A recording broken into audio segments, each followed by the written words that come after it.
Well, hello and welcome everybody. Somebody please post in chat that you can hear me all right. Sorry for the late start, but it's been a madhouse here, to say the least.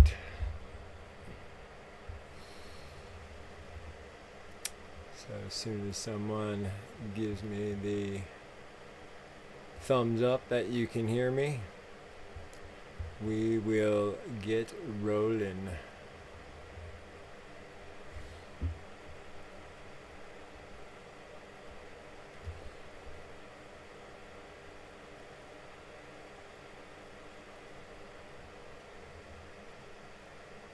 All right.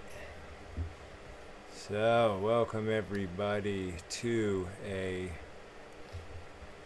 very special. Oops, hold on. Make sure the camera's on the right setting here.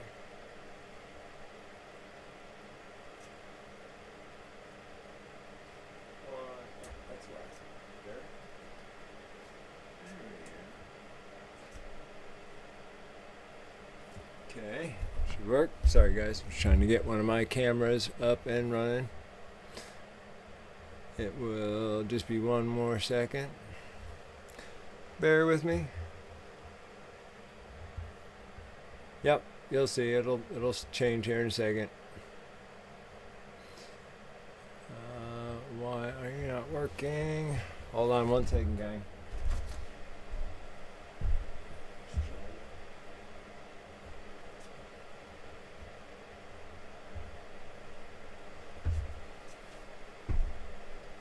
All right.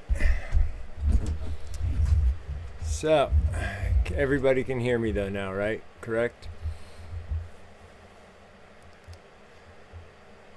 I'm just trying to troubleshoot a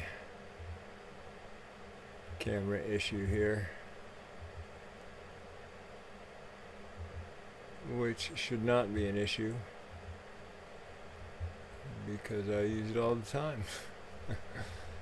Oh my goodness. One more second, gang.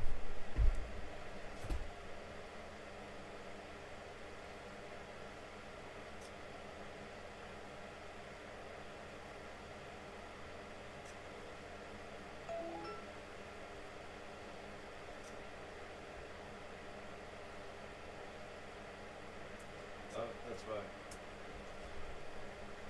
Hold on, I need to change the camera battery real quick. That was the issue. One second here.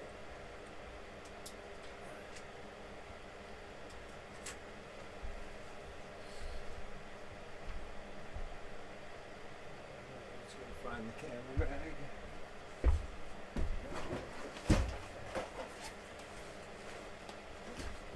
There we go. One more second. We're ready to rock and roll.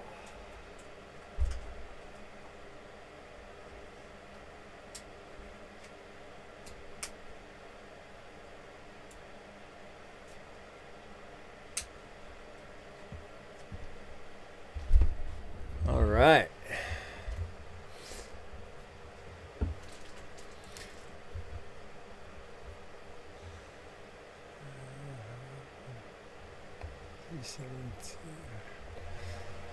Well, hello everybody. Welcome to what is a very special anniversary in my family's life, in the life of everything I am and everything that I do, everything that I hold sacred, and all due to a choice made by, as he put it in a quotation to my mother, an unemployed woodcutter made a choice that changed the world forever. All right, so can everybody see me now and hear me? Everything? I just want to make sure. So yes, I'm being seen and heard. Awesome. Okay. Cool. All right. So yeah, welcome. This was a tough one for me because my father has always been a guiding force in my life, even after taking his final walk. And I am perpetually in awe of the lessons. the lessons. When I was a kid and my father would try and teach me something or tell me something, and he often, referenced things being like the layer of an onion, or everything being like an onion. There's layer upon layer upon layer upon layer. And the problem with most people is most people are satisfied with the surface level of that onion. They don't want to get past the brown outer skin and dig deeper and find out what that plant, that tree, that animal, that person, that track, what mysteries, what questions, what answers it holds.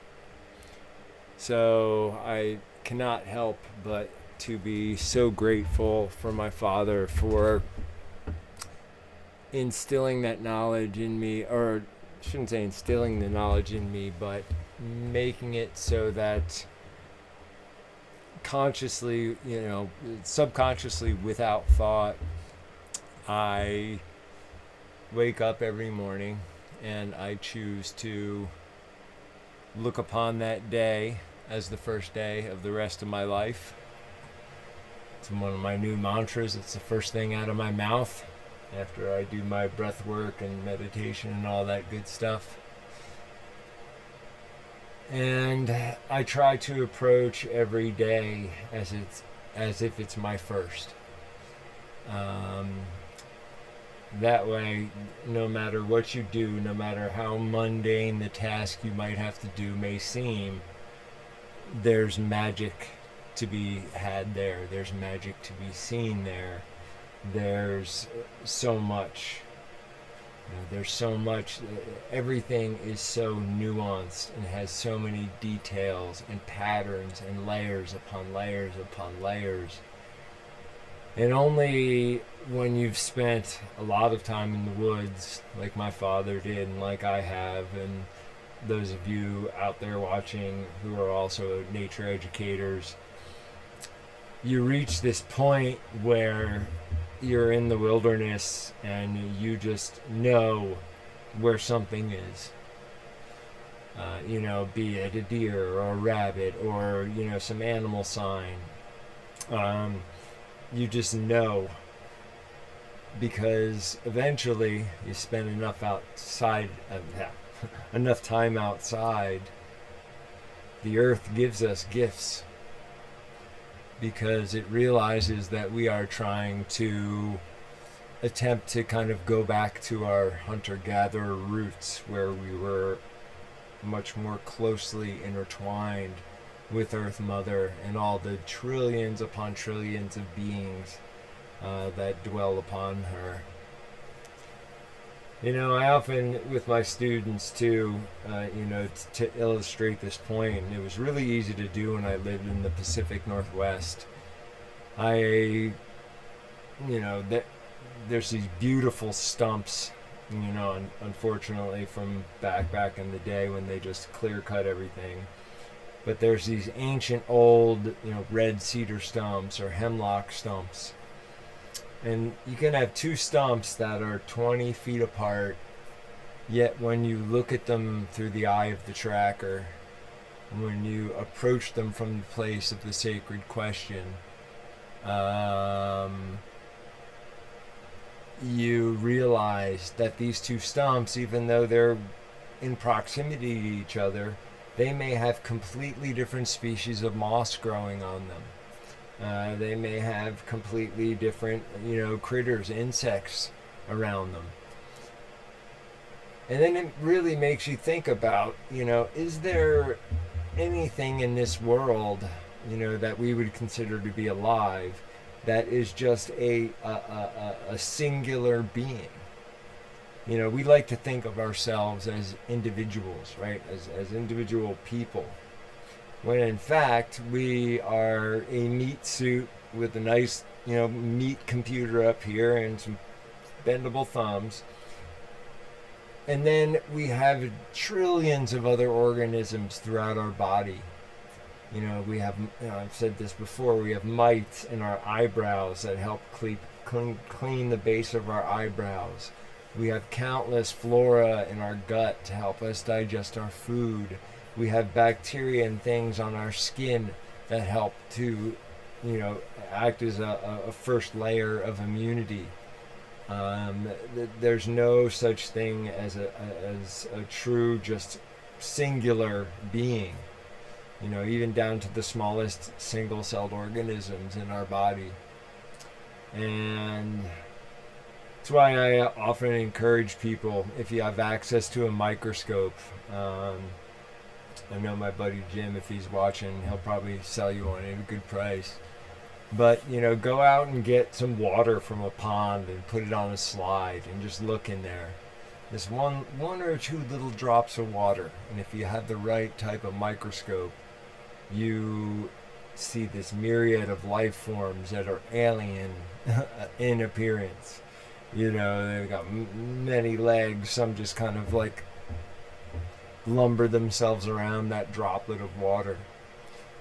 And it just, when you get to somebody who's been, 47 years now, I have been immersed in the world of nature education and the skills that all of our ancestors used to live close to the earth. And I'm finding more now than I ever did, especially after what I've just come through. And it's no stranger. I'm not gonna rehash too much, but it's been a rough couple years for me, and it really didn't need to be. Because if people had truly listened to my father, they may have understood what he was actually trying to say all those many times and many classes. I'm going to say a few things tonight that might dip into territory I wouldn't normally go into. And I'm not doing it in a bad way, but it's just some simple truths that I need to let people know about what it's been like to be T3. Now, I always knew that when my father took his final walk, that there would be some upheaval of some sort, To the level that it's happened, absolutely not. Absolutely not. To the point where, for the 10 years I was teaching there and the 16 plus years I've been teaching elsewhere, as soon as my father took his final walk, what was and still is a one, and keep in mind that I'm speaking about 1% of the overall global, what I call my global tracker chosen family. I know that 99+% of you are some of the most amazing people and good friends and wish only the best for me. But just like in the real world, it's the 1%ers that kind of put the turd in the punch bowl for the rest of us. And as I come out of this almost 5-year experience that has completely transformed me in so many ways, it has transformed the way I act and interact with nature. I have been given gifts by the unseen and eternal, and the earth herself, not with words that I am, desperately trying to pen down in a way, write down in a way, so that I can teach them. And just like my father before me, I won't teach something unless I can duplicate it, multiple times over and over again. 100% success ratio. And some of these gifts, I'm calling them, parting gifts for 5 years of suffering, 5 years of just listening to the wrong voices in the wilderness and being led astray, my own heap of mistakes, being thrust into the world of entrepreneurship and being a creator of content that I know for a fact can and will change the world.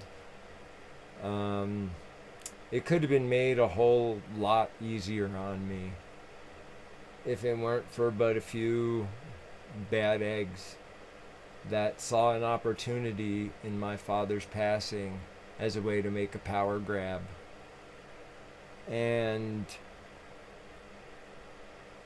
it breaks my heart to think that as someone, as I'll talk about here in a minute, who is literally responsible for the worldwide community and the fact that there is one, because it guided my father's choice that I'm about to talk about, that he made 47 years ago tonight on the full moon of purification. And the only thing I can do is what I was always taught to do, and that is just to forgive.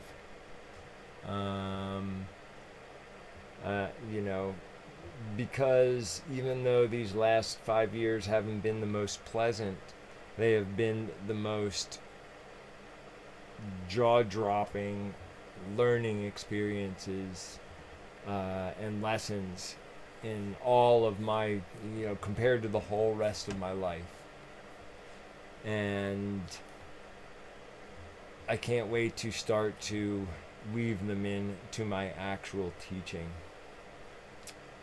So with that being said, I want to talk a little bit about why am I doing my Sunday night podcast on Saturday, June 3rd. Well, simple.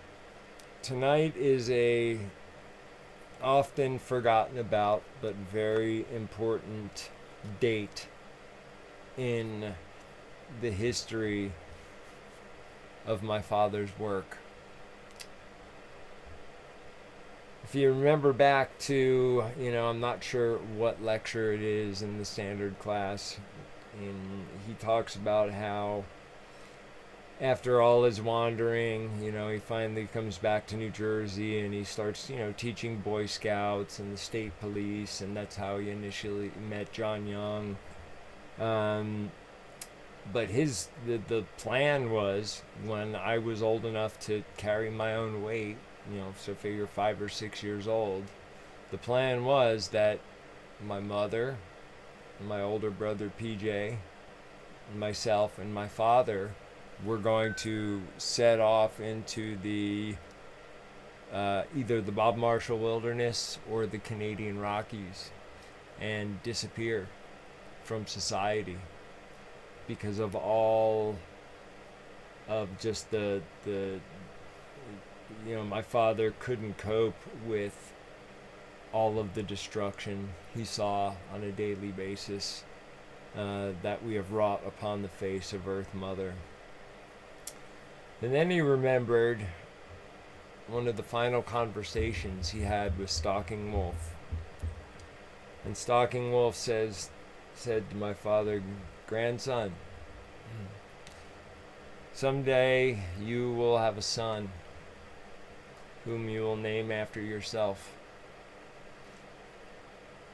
And he goes on to say, on the first moon of purification, after your son is born, I want you to take him back to the good medicine place.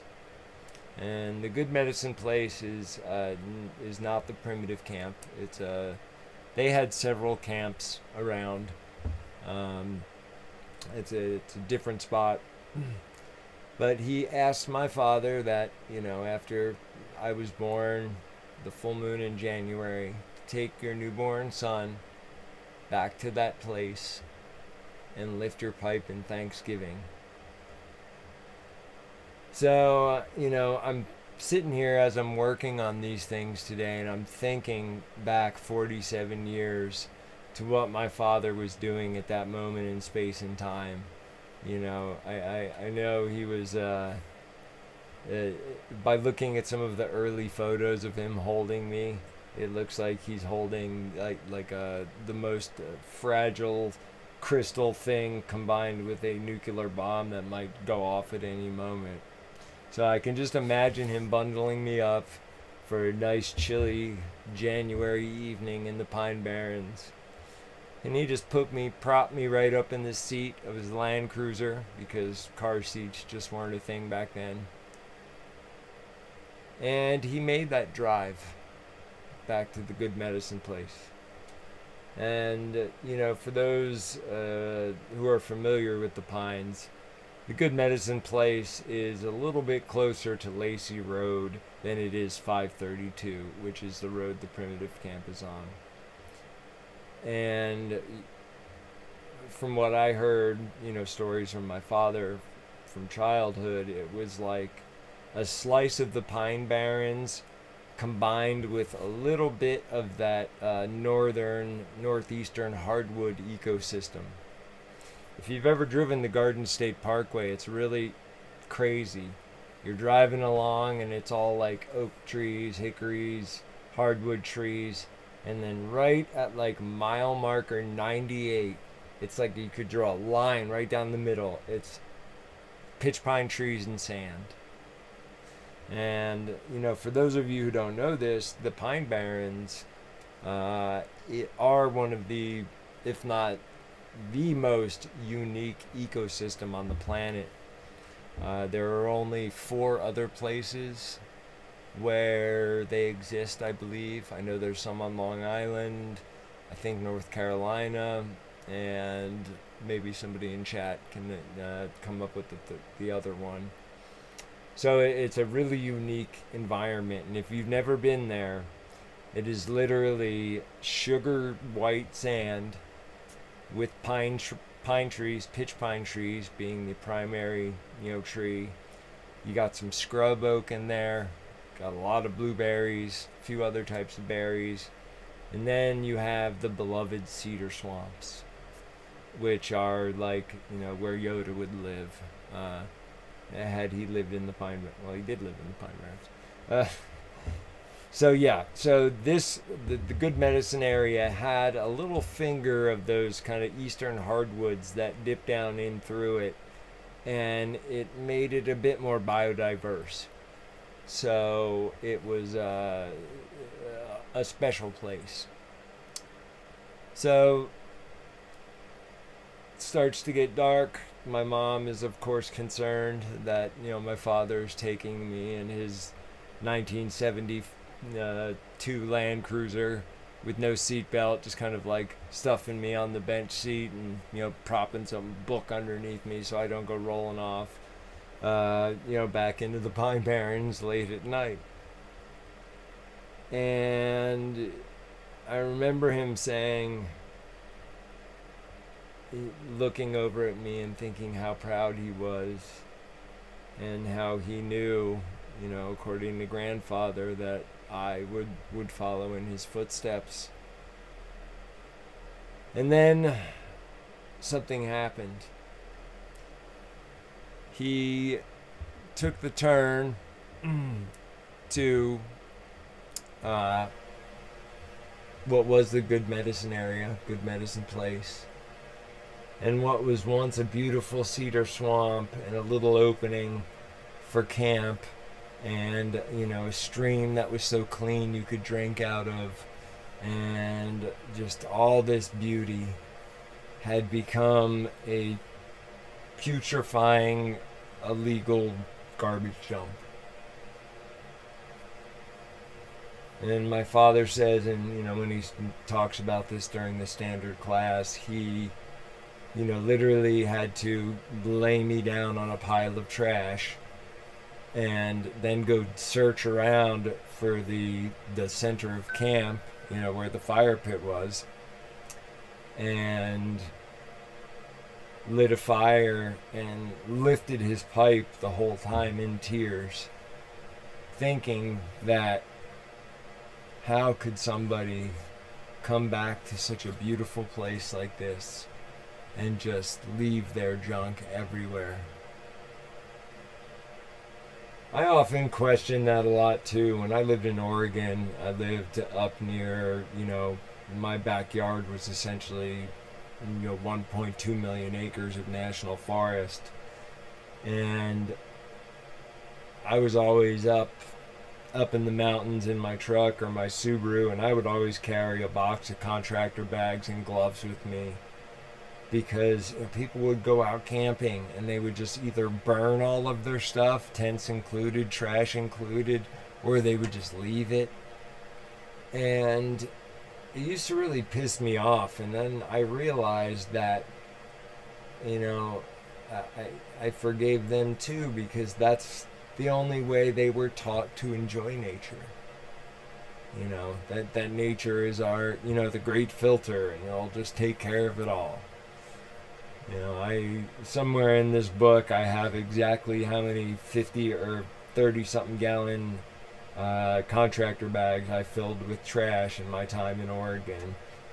But it was a lot. And pretty much anywhere you go where people frequent, you see just callous misuse of the earth.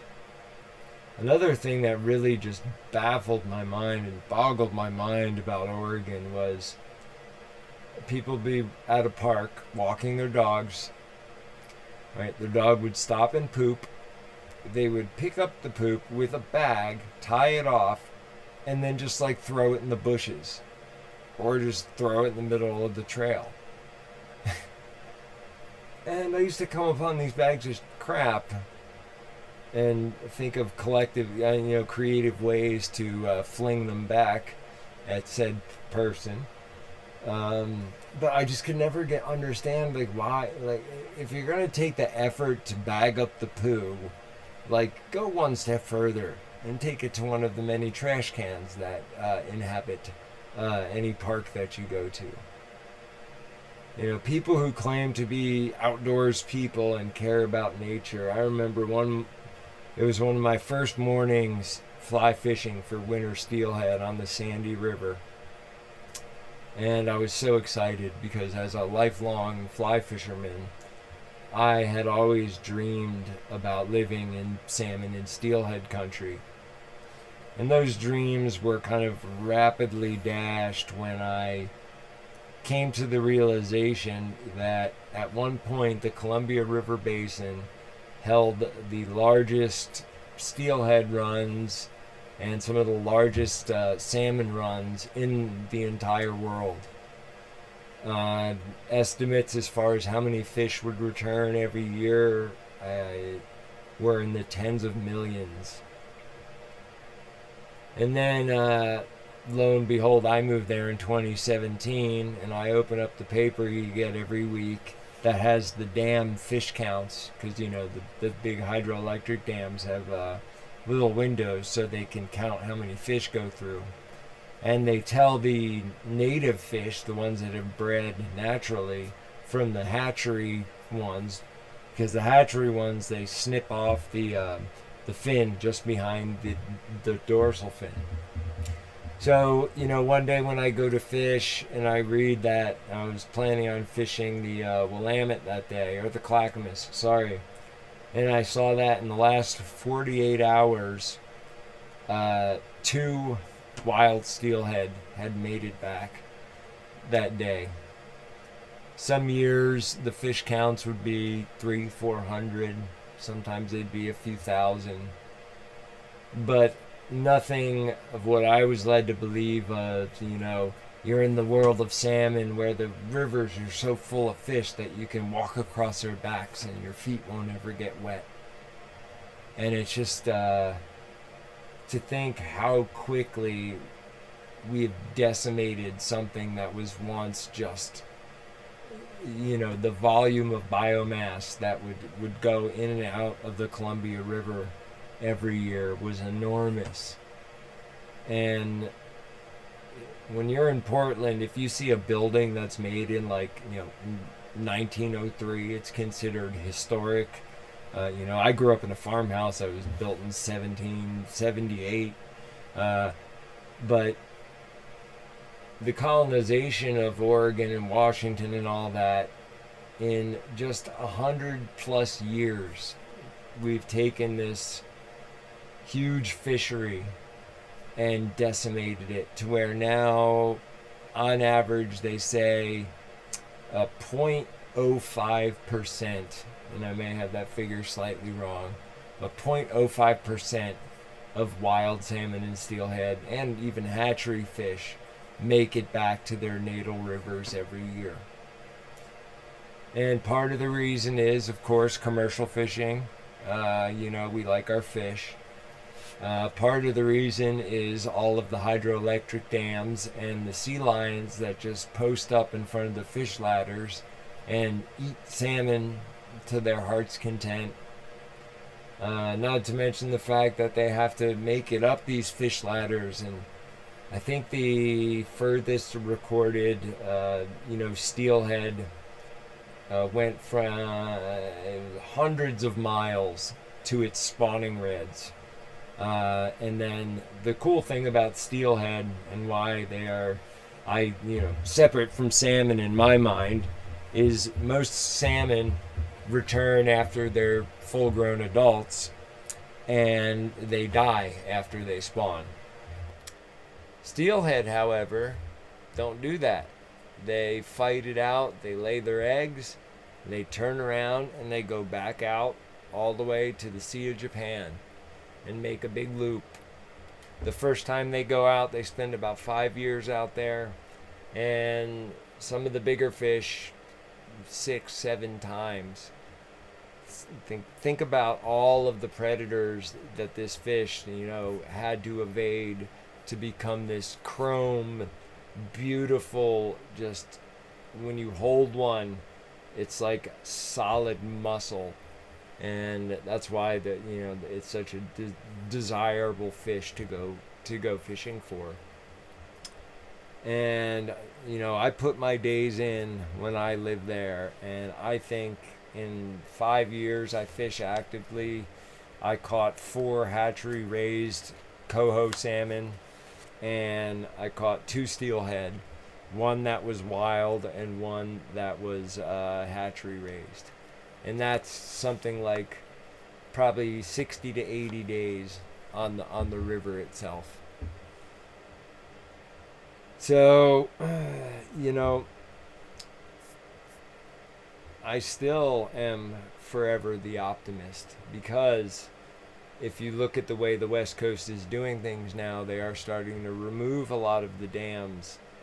Most recently, in the Klamath River in California-Oregon border, within a couple years of removing the dam, fish are just naturally coming back to it. And I believe the same thing happened when they undammed a river in New Hampshire. The Atlantic salmon started to come back. Fun fact, if you ever attended a class at the old Tracker Farm, the river behind the farm, the Musconetcong as it's called, is a tributary of the Delaware River, and was most definitely at one point, pre-Whitey, full of giant Atlantic salmon. And Atlantic salmon can get up 30, 40, 50 pounds. And one of my favorite things to do as a child was to rebuild the fish weirs that the Lenape and a few other tribes would build in the Muskie to capture salmon every year. So flashing back to 47 years ago, probably right about now, my father came to a realization. Came to the realization that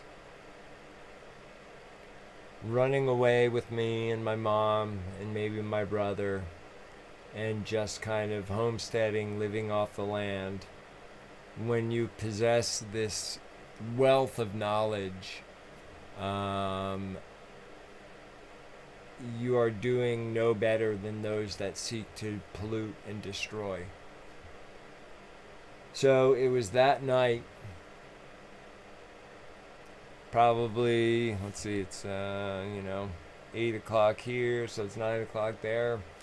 Probably not too long from now, my father made perhaps one of the most important choices that a single human could make that could have such a profound effect on so many people. And that night, he made the choice to give up his dream, which was, to go away with me and my mom and brother and start living his vision as grandfather had laid out before him. And, people often, when I talk about my work, and they obviously can tell I'm passionate about it, and they often reference like, oh, you've got your dream job. I'm like, yeah, 5 years of poverty, and yeah, that's some dream job. But no, this is not my dream job. If I could, if I could have a dream job, let's see, it would be to be a Nikon ambassador and work with National Geographic or something like that, using my camera lens to show people beautiful things all over the world. Or, a fly fishing guide in Belize, or, something.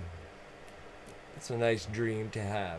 But, like my father before me, and even though I tried to fight it for a few years and paid the price for that, the first time I stepped up on that stage alongside my father and my co-instructors, I made a commitment to give up on living any sort of dream job I had and living the vision, which leads to me leaving the tracker school at his behest, because he saw that I was becoming,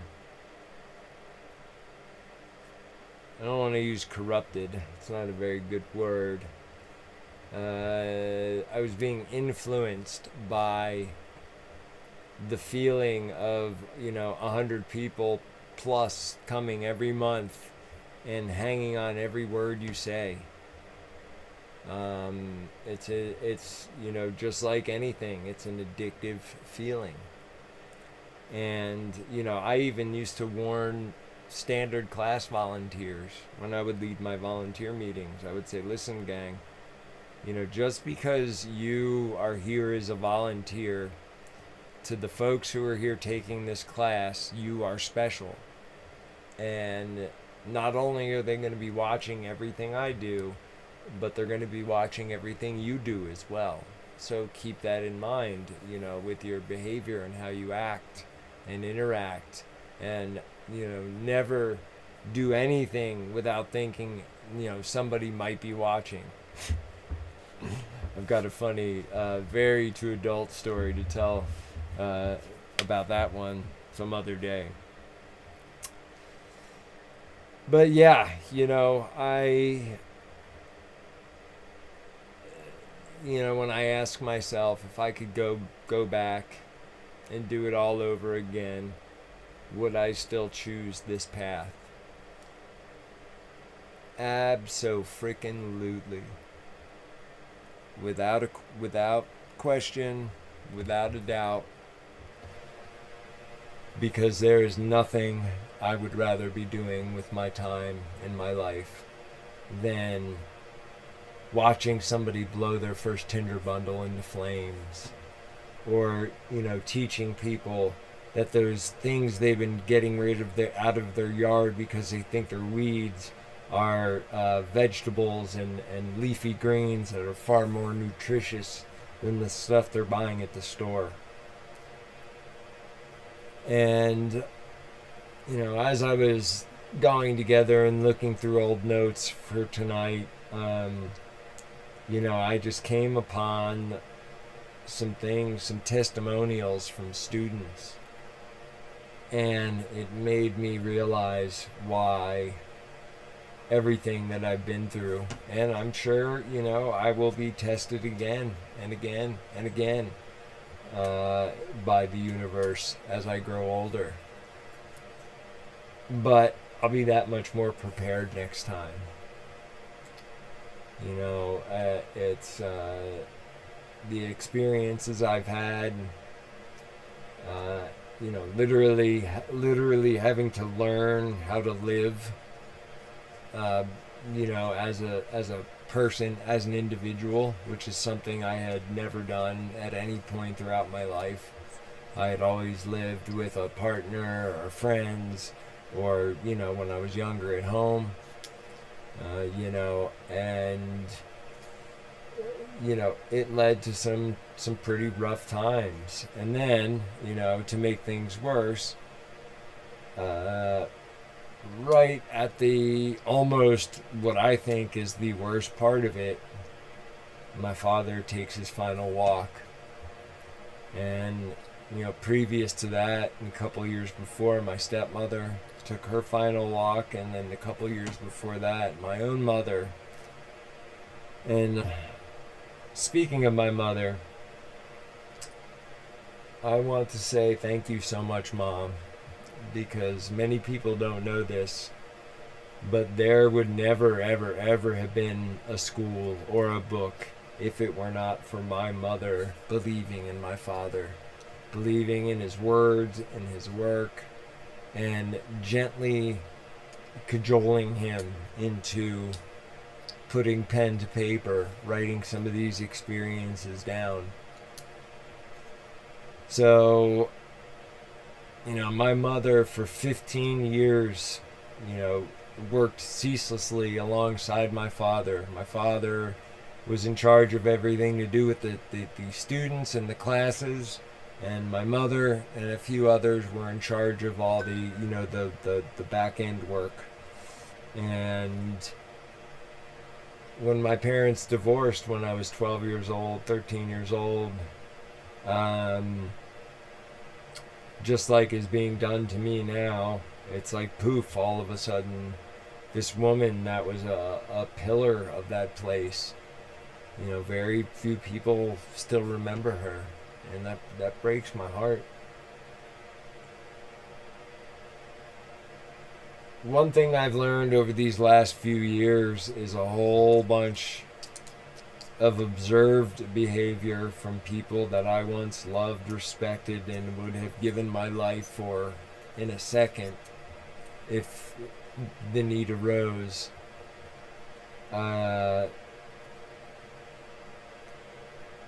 Were doing things to me behind the scenes to keep me silenced. I find it funny that, I see all these events online about my dad and this and that and the other thing. And not only do I never get invited to any of these things, you'd think I would have a few things, a few gems I might offer, being that I've been doing this for a long time. But just the fact that, I've said this before, I feel like somebody has an opacity slider somewhere else, and they're just slowly trying to, fade me out of existence. But by doing so, you've only made me stronger. you've only made my connection to the earth that much deeper. And you sure as hell have taught me how to finally hone my bullshit meter. Right now, I'm currently in a small town in Wisconsin. Outside, it is a wonderful 11 degrees. And I'm on the property of a student who came to the tracker school. We're the same age. And I accidentally called him one night when I was in Montana, meaning to call another friend with almost the same exact name, but just slightly different spelling. And I kind of told him my story, and he said, "Come to Wisconsin, and we'll get things set straight." And I was a bit apprehensive because, I had moved on my birthday before, which led to the worst year of my life. My last year, from November 3rd to November 3rd, according to my journal, I was only eating 4 out of every 7 days of the week to keep my business going, to keep my website operational, to pay for all these stupid little bills that I used to just be able to pay for a full year and forget about it. I have had so many, I don't want to call them nervous breakdowns, but just complete and utter breakdowns because my body just gives out on me because I push too hard. My watch is screaming at me that, on average I spend 5% of my day in AFib. And that's due to me needing a pacemaker from Lyme disease. And I was told 5 years ago, before I lost my health insurance at my last job, that I was going to need a pacemaker in 5 to 10 years. And that was almost 6 years ago. I used to go to the dentist 4 times a year because periodontal disease runs in my family. And I haven't been to the dentist in years, and I have like a broken chipped tooth in the back of my mouth that's starting to hurt. And I'm so ashamed that I can't just call up and make a dentist appointment. Even though things are slowly getting better. I got a notice from my bank today that they're put my car loan into delinquency, even though I haven't missed a payment in 8 months. So I'm not quite sure how that is, so I'll deal with that on Monday. But the bottom line is, I don't do this job for the money or for fame or for influence over other people. I simply and purely do this job because of the miracles I've seen it cause. Just about every skill I teach, I have seen have a miraculous effect on somebody. Especially the movement skills, which is why I'm going to be leaning into those a lot, along with the other crucial awareness skills that allow people to go into nature and truly experience it, not just breeze through it and not notice anything, but teach them how to truly connect to that landscape with every fall of their foot, with everywhere they look, everywhere they don't look. I'm going to teach people how to accelerate working out their physical senses through a series of exercises, which will then wake up your instincts.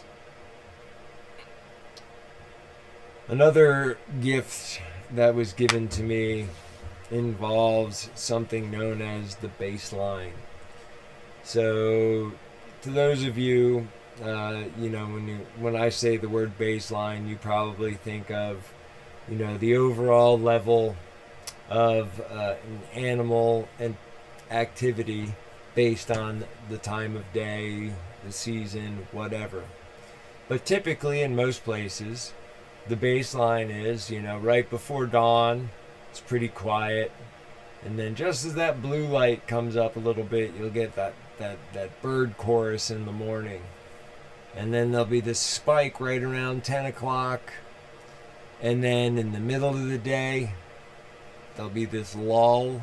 And then right before sunset, hour or two, that's when you get that next big rush of animal activity. And this is especially true in the summer, because any smart animal knows if you're out in the hottest part of the day moving around doing things, you are burning precious resources. You're burning precious energy.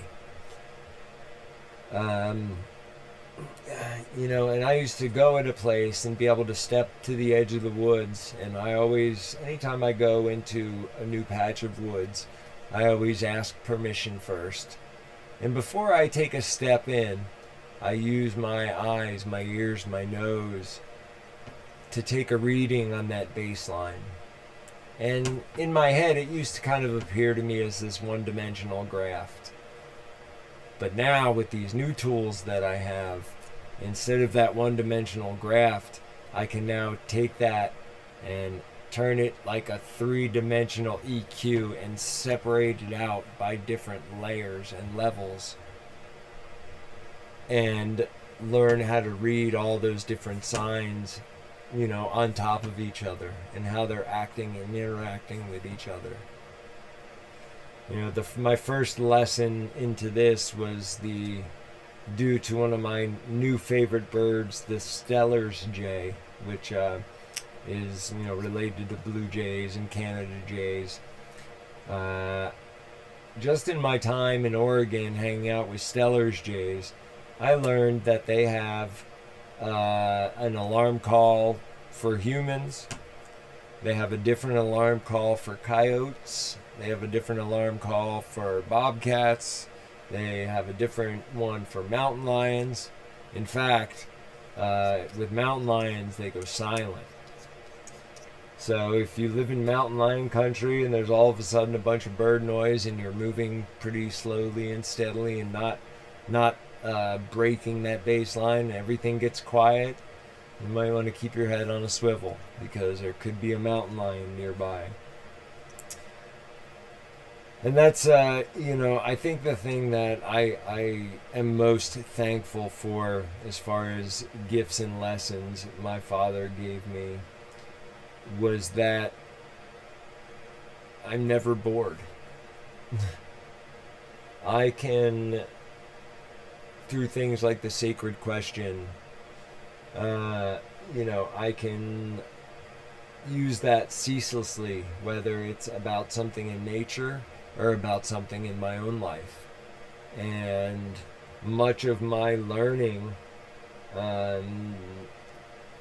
when it came to being a business human, is by simply sacred questioning the hell out of something, before I come up with an answer. You don't want to just jump into anything with a surface level observation.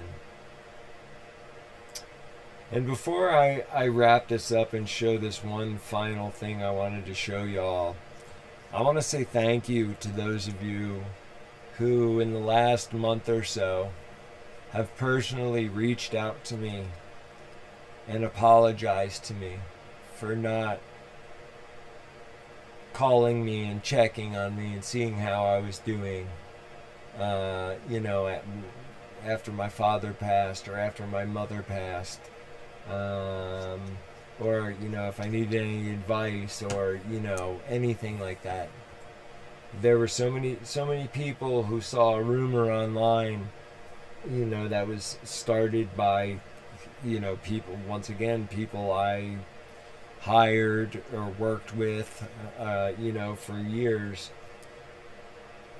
Instead of not being satisfied with that surface level observation, and calling somebody they call or call friend, they're just satisfied with reading something online, and then worse yet, not even defending it, or worse yet still, passing it on, to the point now where my social media has been flagged by some group of mysterious people. Pretty much everything I post gets flagged for some sort of villainy, according to Facebook. When those of you who follow my posts know, I pretty much post pictures of wildlife, what I happen to be doing, when my next live stream's going to be, and things like that. Nothing that really could be considered violating community standards. And it's just, one thing I love about my friend Zach, whose property I'm on.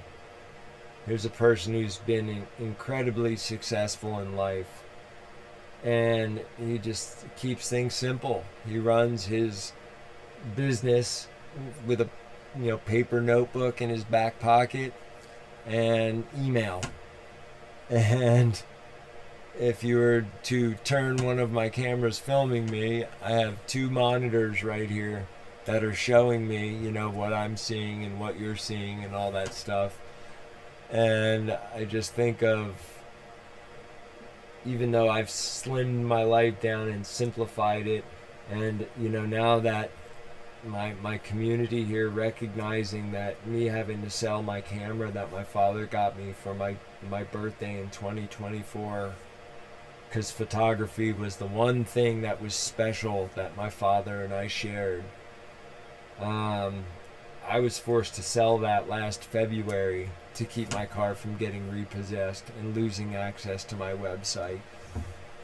And the only reason I was forced to sell it was because I was led astray far away, to a place where I had to spend a lot of money to get there, and I only spent about 6 weeks there, and then was separated from 2/3 of my belongings for 2 months.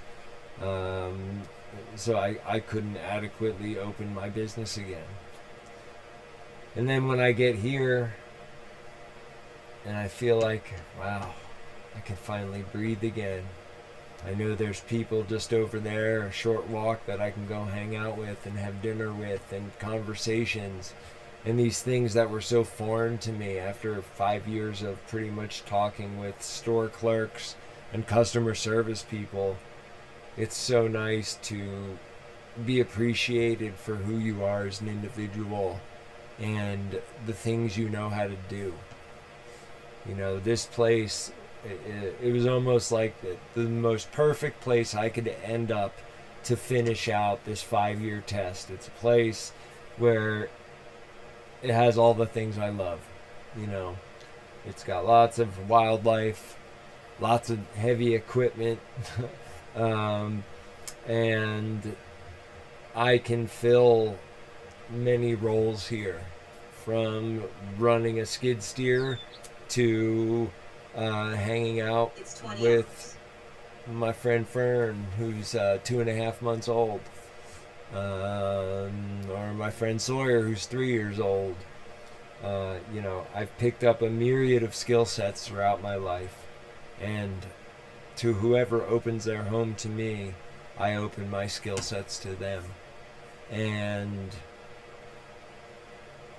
one thing that living here has made me realize is the community aspect. How even though there's more people than ever, that sense of community that got us through the most harsh times this planet has ever seen is slowly withering away to nothing. And that makes me sad, which makes me want to teach more. So, a couple things I want to talk about real quick before I wrap this up. Let me see if I can find it in here.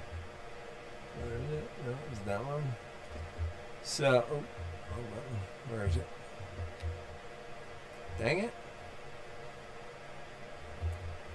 There we go.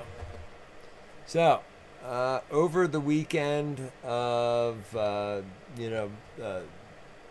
think it's the first weekend in April, my friend Scott Martin and I are going to be running a class in the Black Hills of South Dakota. Just a quick warning, that QR code is not quite active yet, as I'm in the process of building out the class page for that, so people can register for it. But yeah, it's going to be a great class where we'll be, in the edge of the Black Hills in a beautiful time of year in a beautiful spot. And one thing with my classes, it's going to be Scott and I teaching, so we're going to limit that number to probably about 15 people. And so when I finish designing the class page for my website, I will put up, there'll be more stuff about the description and what we're going to teach and all that stuff as well. But an even bigger one, and one that kind of flabbergasted me when this person contacted me, is I got contacted by this gentleman right here, Mr. Christopher Neerdens, who started the School of Self-Reliance. And I didn't realize this until talking with him, but he actually started his school in 1974. So 4 years before Tracker School was born, he was teaching. And, I've always been an admirer of Christopher's work. He's written countless books. And so anyway, one day I was down in Montana, and I get handed a phone from my friend Austin, and it's Chris on the phone, and he invites me to start off with a 4-part online class, which will be beginning soon. And then also, once the weather gets nicer, doing some co-teaching together in California. And I'm really looking forward to that, because there haven't always been 1,000,001 outdoor schools in this country. That came with the boom of these stupid shows. Back in 2005 even, there was probably 10, 12 schools at the most. Now there are hundreds. I talked to my friend in Britain the other day. He asked me how many bushcraft schools I thought there were on the island of Britannia. And I was like, I don't know, 50, because it's not a very big place. He said there's over 400 bushcraft schools. And just like with any other art form, whether, it's often used in the tattoo industry, any good tattoo artist will tell you that for every one good tattoo artist out there, there are 10 bad ones. And unfortunately, it's becoming that way with outdoor schools and the popularity of these shows. You get people who enjoy the outdoors, obviously, but they think that, watching a few seasons of Alone and then sleeping out, on a blanket around a fire for a couple weekends and taking an $89 online wilderness survival instructor training program is all you need to open a school. And my father would be the first one to tell you, he wanted us, all of us, to pass on what we learned or what you learned at your standard class. But what he didn't want you to do was claim to be an expert. Be honest with people. Say, hey, I just learned how to make fire by rubbing 2 sticks together, and I still really suck at it, but do you want to work on it together? Oh, forgot to switch the camera back. 1 second. And yeah, it's unfortunate, because I spoke with a few individuals in Oregon who, just because they had money, I would look at their Instagram page, and every weekend they'd have 20 or 30 people, and I could barely get any. And I asked one of the guys just straight up, I'm like, how do you, if you don't mind me asking, where are you finding your students? And he, to paraphrase, he's, oh, that? I just have the office girl throw about 25 or 30 grand a quarter at marketing on social media. And I'm like, 25 to 30 grand a quarter on marketing? Holy crap, that's almost more than I've ever made at my highest paying job ever. So I can't afford to do that. I can't afford to pay those types of prices. So I literally rely on grassroots and people spreading the word about me.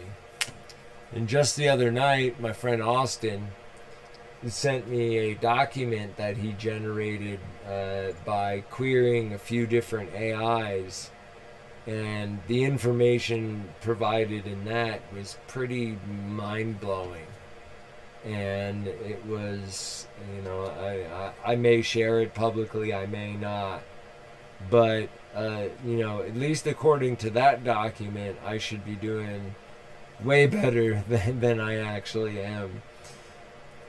But things are getting better. I have rounded that bend. I never thought I would live in Wisconsin, but here I am, and I can't wait for the weather to warm up so we can go exploring. I'm going to be hosting a series of classes throughout the Midwest.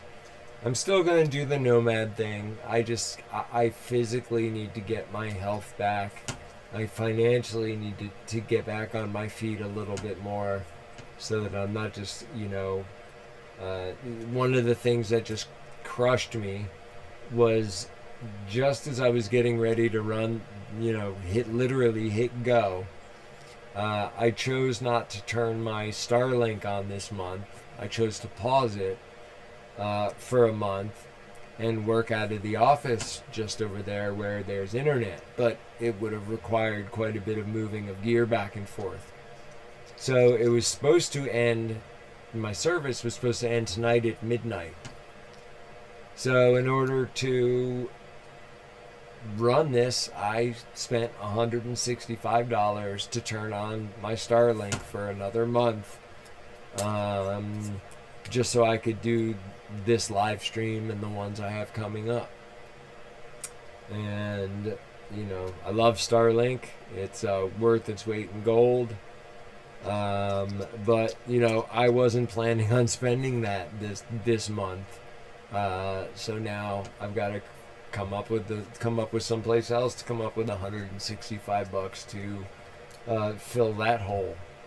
And honestly, as somebody who took great pains to learn how to manage money and be smart with it, only to be parted with it based on a bad choice on my part, I now literally write down everything I spend, on what I spend it on, and some of the stuff is ridiculous. Like the fact that I've spent over $400 on ice since I left Portland on July 15th.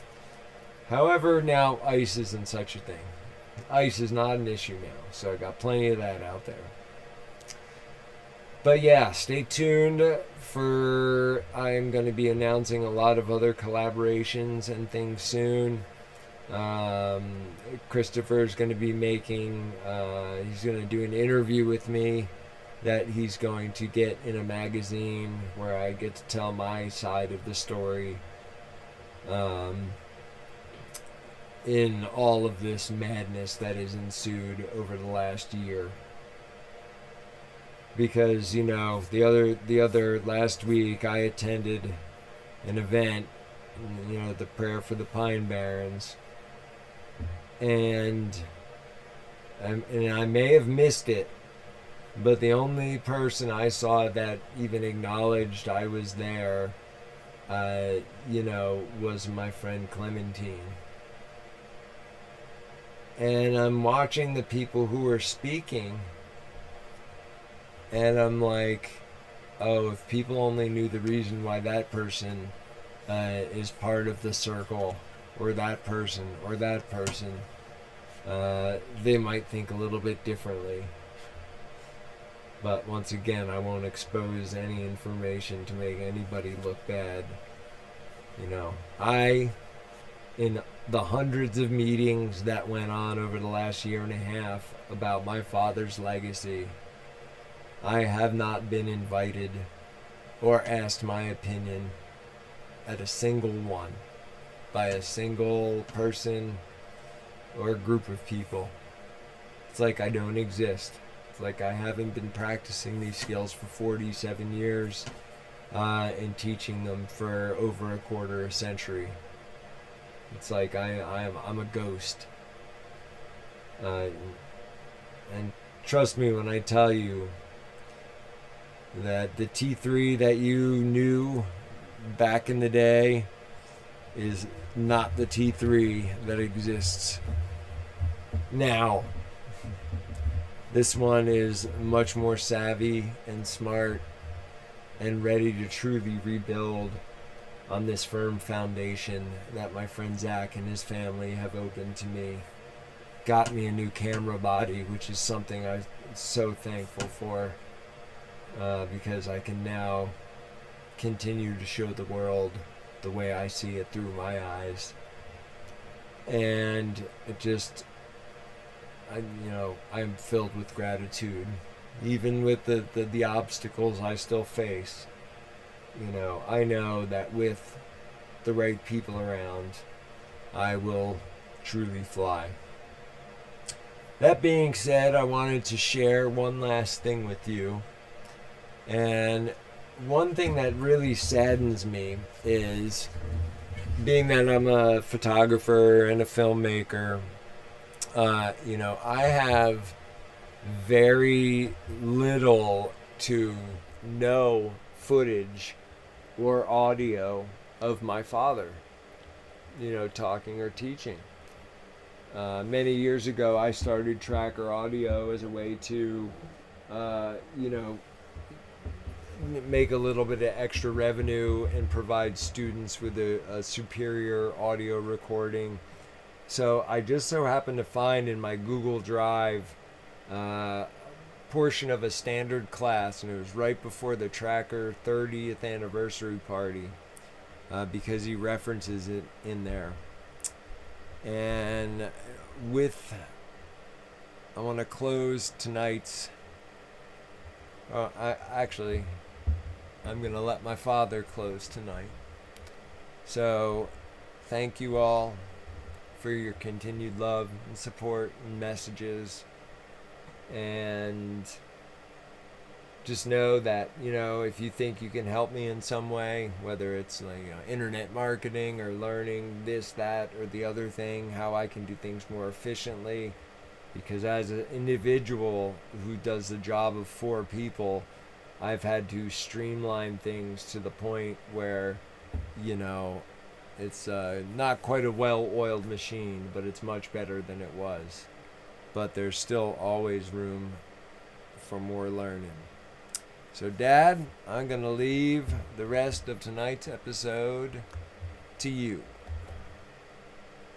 And thank you all right, ladies and gentlemen. Next Saturday, welcome or Sunday, to the we'll Tracker go back School. To 5 p.m. I used to love it. For about 25, 26 years, we used to hold this class in an old, run-down, 200-year-old cow barn. And we'd get a call to the office every once in a while, and a student would say, "We'd like to come to take a look at your facility." And I used to get a chuckle out of that. And people come here and they say, where is the Tracker School? Well, it's simple. I'm the Tracker School. I put my butt on an airplane, the school will move. To Nicaragua, I gotta embrace it. Like grandfather, I gotta fall to my knees and bring the earth deep to my chest and breathe her fragrance. I can't look at a swamp and say, oh, that's a nice swamp. I've got to get in it. I've got to feel her essence. I've got to feel her breathing. I've got to feel the warm surface and the cold depths of that mud. I've got to tickle the belly of herons and come face to face with frogs. No, I can't watch a storm. I've got to be knocked on my ass by those waves. I got to feel the fury of the wind, the sting of the rain in my face. I want to be alive. I want to live.